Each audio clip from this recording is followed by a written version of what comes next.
नमस्कार। तो आज हम बात करने वाले हैं टेक्निकल एनालिसिस कोर्स के बारे में। ये कोर्स पर्टिकुलरली स्टूडेंट्स के लिए बनाया गया है जो लोग फाइनेंस इंडस्ट्री में आना चाहते हैं और फाइनेंस में अपना ग्रेजुएशन या पोस्ट ग्रेजुएशन करना चाहते हैं, तो उन लोगों के लिए कोर्स बनाया गया है। सो अगर आप CFA की प्रिपरेशन कर रहे हो या स्टॉक ब्रोकिंग इंडस्ट्री में या हेज फंड इंडस्ट्री में एंटर करने की प्लानिंग कर रहे हो, तो उसके लिए आपको टेक्निकल एनालिसिस की जान पहचान होना जरूरी है। बहुत सारे स्टूडेंट्स की रिक्वेस्ट आ रही थी कि आप टेक्निकल एनालिसिस कवर करिए क्योंकि हमारे सिलेबस में ये चीज है। तो इस कोर्स में हम टेक्निकल एनालिसिस को बहुत ही आसान भाषा में आपको समझाएंगे। जैसे कि हम बार बार आप सभी को बताते आए हैं कि स्टॉक मार्केट में पैसा कमाने का एक ही तरीका है और वो है इन्वेस्टमेंट। और इसीलिए हमारे चैनल पे हमने जितने भी वीडियोस डाले हैं वो सारे इन्वेस्टमेंट पर ही है। तो यहाँ पर हम टेक्निकल एनालिसिस का कोर्स लॉन्च कर रहे हैं, तो इसका ये मतलब नहीं है कि हम आपको ट्रेडिंग करने के लिए कह रहे हैं। हम आज भी और हमेशा आपको यही कहते रहेंगे कि ट्रेडिंग मत करिए, इन्वेस्टमेंट करिए। To be frank, technical analysis practically work नहीं होता है। तो इस कोर्स में हम आपको टेक्निकल एनालिसिस से रूबरू करवाएंगे। आपको वो सारी डिटेल्स हम आपको बताएंगे कि टेक्निकल एनालिसिस कैसे काम करता है, इसमें कौन से इंडिकेटर्स होते हैं, जैपनीज कैंडलस्टिक चार्ट क्या होता है, टेक्निकल एनालिसिस प्रैक्टिकली वर्क क्यों नहीं होता है, ये भी हम आपको इस कोर्स में बताने वाले हैं। चलो तो देखते हैं कि इस कोर्स का कंटेंट क्या रहेगा। इस कोर्स में आपको टेक्निकल एनालिसिस के बेसिक्स के बारे में बताएंगे, उसके बाद हम टेक्निकल एनालिसिस की हिस्ट्री, उसके बाद हम जापानीज कैंडलस्टिक चार्ट से जुड़ी टर्म्स के बारे में बात करेंगे, कैंडलस्टिक पैटर्न्स के बारे में बात करेंगे, साथ ही जो टेक्निकल इंडिकेटर्स होते हैं उनके बारे में भी बात करेंगे। हम RSI that is relative strength index, MACD that is moving average convergence divergence, इनके बारे में भी बात करेंगे और इनके जैसे और भी इंडिकेटर्स के बारे में हम इस कोर्स में बात करने वाले हैं।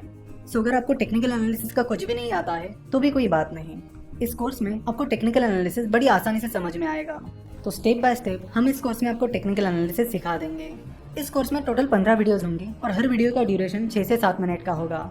हम देखते हैं कि कुछ लोग टाइम पर बहुत ज़्यादा फोकस करते हैं, तो आपको बता दूं कि हम जितने भी वीडियोस बनाते हैं उनमें हमारा फोकस ये रहता है कि कम से कम टाइम में ज़्यादा से ज़्यादा नॉलेज दिया जाए और यही हमारी कोशिश रहती है। चाहे हमारे नॉर्मल वीडियोस हो या चाहे केस स्टडीज हो, सारे वीडियोस का ड्यूरेशन आपको यही मिलेगा। और कोर्स में भी यही चीज़ हमने कंटिन्यू की है कि कम से कम टाइम में ज़्यादा से ज़्यादा नॉलेज देना। तो टाइम ड्यूरेशन पर फोकस करने के बजाय अब नॉलेज पर फोकस करिए और फिनोवेशन शुरुआत से ही नॉलेज पर फोकस करते आई है।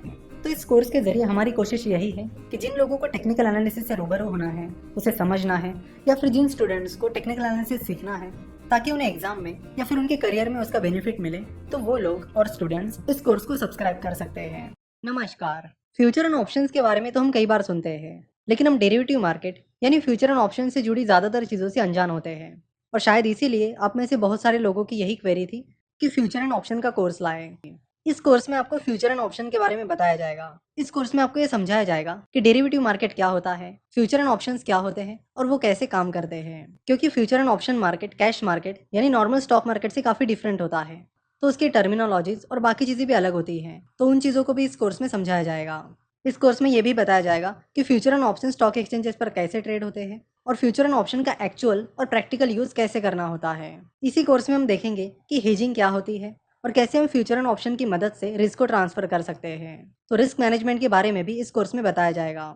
अगर आपको फाइनेंशियल एनालिस्ट बनना है या फिर फाइनेंशियल मार्केट में करियर करना है, तो डेरिवेटिव्स का नॉलेज होना बहुत जरूरी है। तो उस हिसाब से भी डेरिवेटिव मार्केट से रिलेटेड चीजें आपको इस कोर्स में समझाई जाएगी। जनरली ये समझा जाता है कि फ्यूचर एंड ऑप्शन मार्केट बहुत डिफिकल्ट होता है, वो जल्दी समझ में नहीं आता। तो इस कोर्स को सब्सक्राइब करके फ्यूचर एंड ऑप्शन डिटेल में जरूर समझ लें।